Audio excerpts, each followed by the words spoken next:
lot of our listeners, David, are finding they're fairly new to the industry. They're just getting started, and a lot of them are right in that moment of trying to decide, do they stick with it through the adversity long enough? Is it going to be worth it?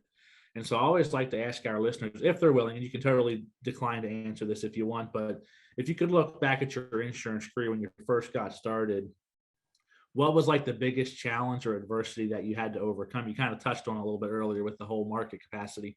And then what does life look like different now? Was it worth it to stick through it? And, in that moment when you wanted to quit, what did you do to make sure you didn't quit? Only 2 minutes. So number one, like when you ask somebody about what they thought or came up with to not quit, that's basically saying, when were you going to give up on yourself? Right.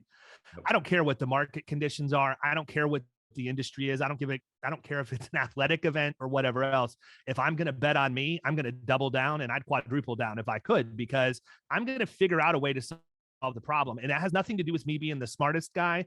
It has nothing to do with me being the best looking guy or having the most connections or whatever else. That's 100% due to the fact that I am blue. I grew up blue collar. I worked blue collar before I got into the industry. And so, when I got in, even though I didn't really have structure around me, I knew that it was going to be up to me. And there was no chance that if I was betting on myself, that I was going to fail. But that being said, I think the industry has an epidemic in the fact that most agencies aren't set up to bring people in and train them, right? I don't think, I can tell you, and it was a demoralizing thing for me. When I went to go into the insurance industry, I probably interviewed with a dozen agencies after I met with the guy who originally talked me in, because his non-compete wasn't up. It wasn't time for me to go work for him. I went and interviewed with a dozen agencies that all told me no. Now, I was making 150 grand a year, and I couldn't get hired for 25 because nobody was willing to take a chance on me. Wow. And they did. And most of the time it was, well, we just, we think you're a good guy. We think you're relatively smart. We think you have a good personality, but we just don't really have any way to train you. We don't have any way to bring you along the way that you need to. And as a result, we don't want to set you up to fail.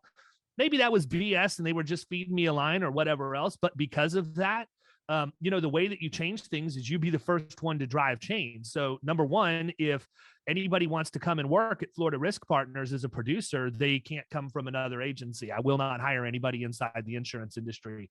I only hire business to business producers that have a proven track record, and I can teach them the insurance end of things, but I'm not going to have the time to go in and teach them how to, go to door and sell and have the daily habits that they need. They need to have those already. The other thing is I created an online ecosystem where I train other producers how to do that, right? So if it's not available in the agency, why not create something digital that'll allow agencies to outsource that process?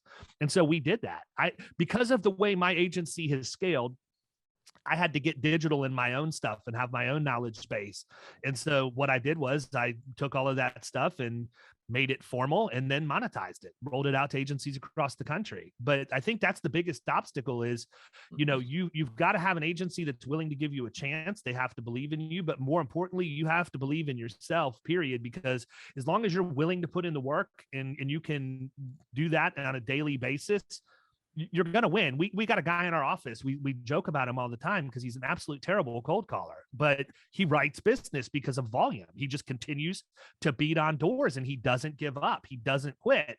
And I think that's a lot problem is manifested in the thought process of agency principals. And the reason why I say that is because agency principals are always looking for revenue. We want the results. But when do we measure them? We measure them when the results haven't been hit, or we're looking for the results in increments along the journey. But what are we doing to actually measure the behaviors, right?